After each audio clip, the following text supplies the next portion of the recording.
We now have the names and the faces of the 3 US Marines killed in a horror aircraft crash in the Northern Territory. We'll take you live to Cam Inglis on the Tiwi Islands north of Darwin. Cam, good morning to you. Amid the recovery operation, there are tributes today for the fallen aircrew. Yeah, good morning, Davina. Yeah, some really sad news. We can reveal the identities of those 3 Marines who were killed in that MV-22 Osprey crash. They are 37-year-old Major Tobin Lewis, who had been with the Marine Corps for 15 years, 21-year-old Corporal Spencer Collett, he only signed up in 2020, and 29-year-old Captain Eleanor LeBeau. She was the pilot of the Osprey when it suddenly crashed. Now, all 3 of them were distinguished and decorated members of the Marine Corps. All of them had received multiple medals, including the National Defence Medal. Now, we've also received an update this morning on the 3 Marines who remain at the Royal Darwin Hospital. 2 of them are in a stable condition, but one of them remains in a critical condition in ICU. Now, last night there was a candlelit vigil held for the 3 fallen Marines by the Darwin RSL. Hundreds of people turned out to pay their respects to the fallen. Have a listen. When something like this happened, it hurts just all the much more because they're not just young men who lost their lives in service of their country. We've lost guests, people we've invited into our homes. It's just such a terrible tragedy. It's not even war. So many young lives. Just incomprehensible. Now, those strict exclusion zones on Melville Island behind me still remain in place. We've seen the majority of the troops have now returned to the mainland to continue exercise Predators Run. There are still some Army vehicles still remaining on the island, still waiting to be transported back to the mainland. But those exclusion zones remain in place so investigators can continue their work trying to piece together exactly how and why this tragedy occurred. Davina? OK, Cam, thank you. A powerful earthquake has rocked Indonesia just before 4 a.m. in the waters northeast of Bali. The magnitude 7 quake forced the evacuation of several buildings, but no casualties have been reported. We were just lying in bed and the hotel began to shake. At first, I didn't know what it was. I ran to the window and looked out, and the flags were not moving, so I knew it wasn't the wind. But the hotel was swaying back and forth, and then I could begin to hear the hotel rooms slam, the door slam as people rushed out of the room and out of the hotel. The Bureau has confirmed there is no tsunami threat to Australia. A fruit and vegetable shop in Melbourne's north has gone up in flames after a car was set alight and rammed into the store early this morning. Elizabeth Moss is at the scene for us. Lizzie, good morning to you. This fire, it is being treated as suspicious.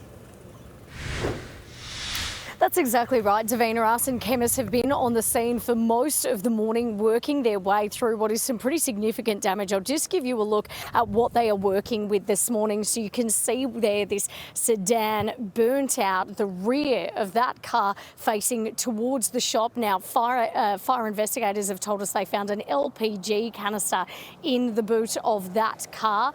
You can see where that fire has just torn through the fruit and vegetable shop there, causing significant damage. A number of water bottles that were actually part of the stock of the store there.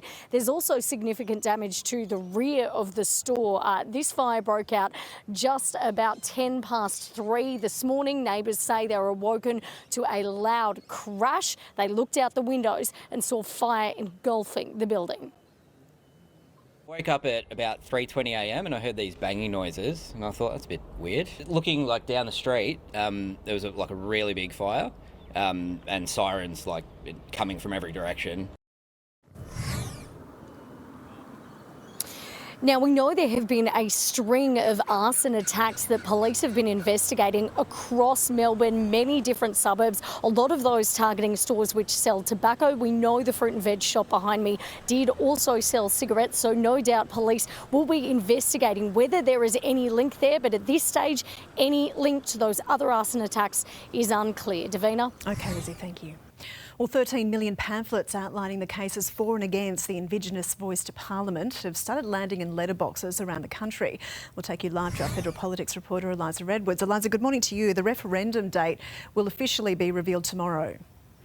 It will, Davina, and the Yes campaign is ramping up its visibility ahead of tomorrow's official launch, handing out pamphlets to commuters at an Adelaide train station this morning. We'll very soon be able to mark on our calendars the date of the first referendum in almost 25 years. October 14 is widely touted to be the day voters will head to the polls and will be asked whether Indigenous Australians should be recognised in our constitution, with an advisory body set up to represent them. The case for the Yes and the No campaigns is outlined in information pamphlets, with millions of them currently being delivered to households across the country. The Australian Electoral Commission expects to have all 13 million pamphlets delivered by mid to late September. Davina, even though the Federal Liberal Party is opposed to the voice to Parliament, some former ministers are joining the campaign for a yes vote. Julie Bishop and Ken Wyatt are among them, while former Prime Minister Malcolm Turnbull will be out campaigning tomorrow. The current PM is in Perth today, giving a speech and talking up what he says a yes vote would mean. To vote yes for recognition in our Constitution, to vote yes for listening to a voice, and yes to get better results for our First Peoples of this nation. But the Yes side has been struggling to win support in recent opinion polls. They're hoping to turn momentum around before the poll that counts. Davina? OK, Liza, thank you. In the middle of the cost of living crisis, federal politicians will receive their biggest pay rise in nearly a decade. MP salaries increasing by 4% from Thursday. It takes the base salary of an MP from $217,000 a year to $226,000. The PM's pay packet will go up from $564,000 to $587,000. That's $23,000 or more a year, while the opposition leader's wage will go up by around $17,000. A violent brawl involving teenage girls has erupted outside a Sydney football field, sparking a huge police response. Alex Heinke reports. Well, it was grand final day here on Sunday at Redfern for the local rugby league competition, but the talking point happened outside. Groups of teenage girls fighting on the streets outside Redfern Oval. As you can see in this pretty confronting vision that plays out in front of onlookers and in front of traffic, fists are flying between these two groups. Several smaller fights break out as members of the public simply sit back and watch. A huge contingent of police then move in. 50 to 60 officers come in and disperse these two groups. We did speak to one man who was only metres away when this fight broke out, Waleed. He says he saw it all unfold. It was very aggressive. Even when the police tried to stop them, they're like jumping on each other. Yeah, trying to, grab each other hair and trying to just pull them off. It was bad. But only a few minutes before, on the field, which was nearby where these groups came from, a brawl broke out on the field. You can see several players from the Redfern All Blacks throwing fists at members from the Alexandria Rovers team. That was the grand final that happened here on Sunday afternoon. Well, police are continuing their investigations on the brawl that happened outside the Oval, but at this stage, no one has been charged. 4 people, including children, have been injured after a tipper truck collided with a car in Melbourne's west this morning. It happened at Strathallow just before 8 o'clock. The impact of the crash caused the car to ricochet into another vehicle, trapping a 40-year-old woman and 2 children.